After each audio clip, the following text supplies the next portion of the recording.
Bresnahan with Politico, Damian Paletta with the Washington Post, and Sueng Min Kim also with the Washington Post. And Damian, I want to start with you. Obviously, the markets have endured the worst December since the Great Depression, but they don't tell us everything about what's happening in the economy. So when you look at this drop, I mean, what does it tell you about where things stand with the economy writ large? Great question. I think we've seen really strong jobs numbers and strong GDP growth. The economy's been growing strong for the past year. So on the one hand, maybe we can endure, this 4,000 or 5,000 point sell-off in the Dow for a month. It's just a correction from last year. But what we have to watch is, this is going to affect consumer behavior, right? If people say, hey, I don't have as much money as I thought I did a few months ago, we're not going on that vacation next year, we're not going to redo the kitchen, then you start to see this affect a lot more people, and that's the kind of stuff that's going to play out in the next couple weeks. Do the president's words have an impact about the way things are going? We saw that tweet from Christmas Eve, right, and then there was a big rout that day. How much of an impact are these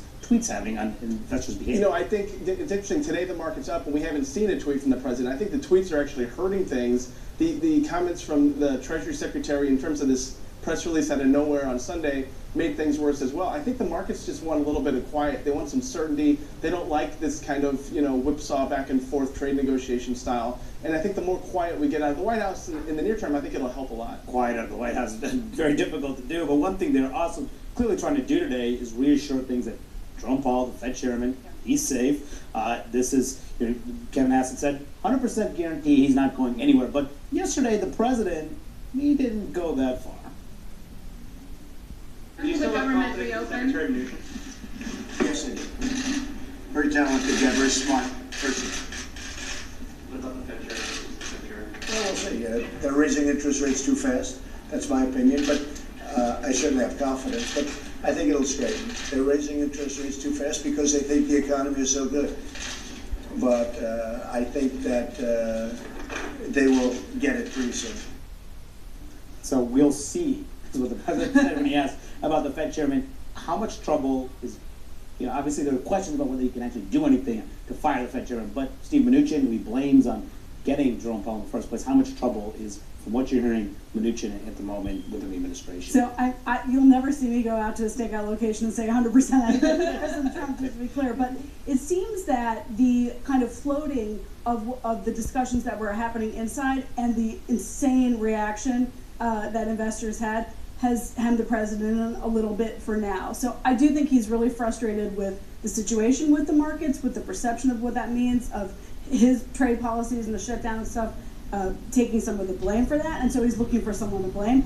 It does seem that for now his advisors have helped him to be convinced that there's not a clear legal path for him to do anything with Jay Powell, and I think the political situation makes it difficult to do very much with the Treasury Secretary, so that's what we're seeing for now. But there is this continued interest in the president somehow talking to Jay Powell or someone at the White House who's not Steve Mnuchin talking to Jay Powell. So I think that's probably where we're going to see the activity now in the short term. I think there's some in the White House, some in the administration who think maybe a conversation with Powell wouldn't be bad because it could help the president to understand some of the nuances here. And there are other people who think that would not be helpful. Who knows which way it'll go if that happens. Presidents have had conversations with the head of the Fed before, but it's not common, and it's usually under really special circumstances and for a reason. Yeah, and actually, President Obama did have a conversation with Janet Yellen at the time. Of course, things are a bit different the way this president is dealing with this Fed chairman. But I want to point out one of the things that's central about the president so far. He's had poor poll numbers across the board since he became president. One thing has been the economy, how he has handled the economy. Generally gets high marks. You look at just a CNN poll from December 6th and December 6th and December 9th. Economy was 49% believe that he was doing a good job of handling the economy. It's 10% higher than everything else, basically. President, you talk to Republicans all the time on the Hill. I mean, how much are they concerned right now about what they're seeing in the markets, the president's uneven reaction to how he's dealing with the economy, and what this may mean in the coming years? I think privately they're pretty exasperated with the president. They can't predict what he's going to do next, and that's been Trump's negotiating style. It's been his style as president. But right now, in a period where there is market volatility and there is a government shutdown going on, even a partial government shutdown, they're not sure what he's going to do next, what his next move will be, and that just really frustrates them.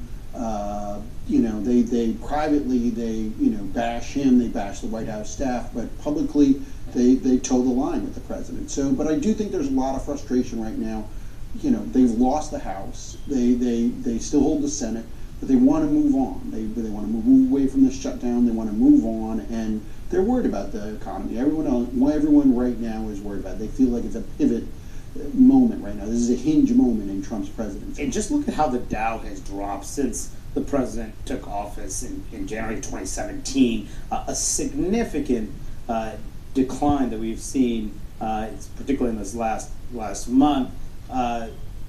But still up overall. Still up overall, decline. But this is why presidents typically don't embrace the volatility on Wall Street, because if you take credit for it, you got to own the bad side. Yeah, live by the Dow, die by the Dow. And that nervousness and frustration from Capitol Hill is why on matters of the economy, when congressional Republicans do disagree with the president, you have seen them speak out a little bit more. It's really come on those issues of national security and economics where Republicans have been willing to push back. We saw one of the biggest dividing lines between Republicans and President Trump has been the issue of trade and the tariffs that the president has leveled and threatened.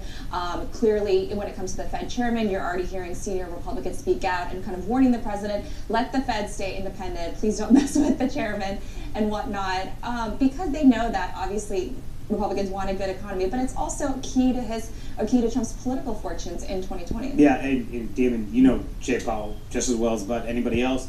He's probably going to have this meeting with Trump in the new year. We talked about that, and he's going to face. We'll see what Trump has to say, but do you think that he is susceptible to this political pressure the president is doing publicly and probably will do privately as well? I mean, here's the problem. It's never popular to raise interest rates, okay? Jay Powell's not the first person that has to deal with political blowback from raising interest rates. It does slow the economy down because it makes it more expensive to borrow money.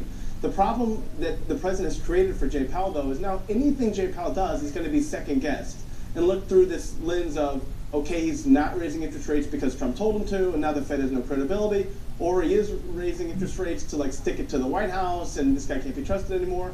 What is interesting to watch, the last interest rate increase from the Fed was unanimous, okay? Lots of people with a lot of different, perspectives agreed that it was time to raise interest rates. 2019, though, it's going to be different. It's going to be hard, and if the White House keeps jawboning them, and if the political support erodes, Powell has done a good job of kind of rallying political support, but if that erodes, it's going to be really tough heading into 2020. Yeah, so much to watch in the months ahead. David, thank you. And next, new question for the Department of Homeland Security after another